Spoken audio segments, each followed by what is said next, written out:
Hello, I'm David Chaston with 90 at 9, brought to you by interest.co.nz. This week, get everything you need to know in 90 seconds at 9 o'clock, with news that's even grimmer today than yesterday.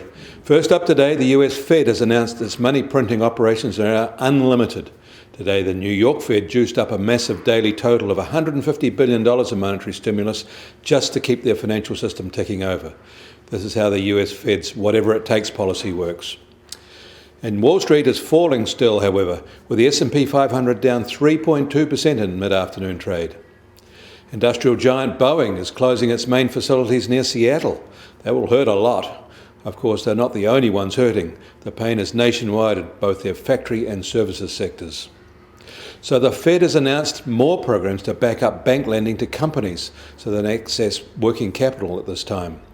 The Fed is essentially guaranteeing such bank loans so they will be made even in damaged credit conditions. This is real-life support lending, even if it's quite unclear how any of these loans are going to be repaid. Meanwhile, in Congress, they can't agree on a fiscal package. The US Fed is the only effective functioning responder, but it's using tools that can't deal with the underlying problem. And much of Europe is now in lockdown. EU consumer confidence has dived, but only by about as much as was expected. It could have been much worse. And Germany is readying major fiscal stimulus that could exceed €800 billion. Both the IMF and the OECD now see a long economic recession ahead. And that is principally because the US won't deal with the core viral issue properly. And India is suffering serious economic fallout too, and their stock market has crashed 37% since the end of February. And while China is getting back on its feet, the economic shockwaves will roll on relentlessly.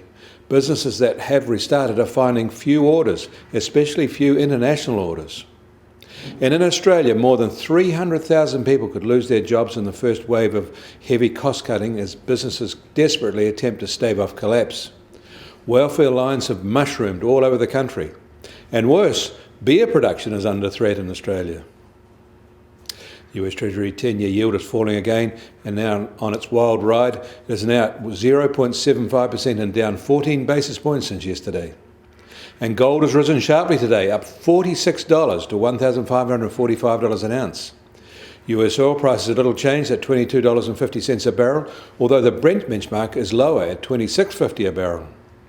And the Kiwi dollar is also starting today a little lower than this time yesterday and now at 56.8 US cents. Given what happened yesterday, that is a very minor reaction on the currency markets.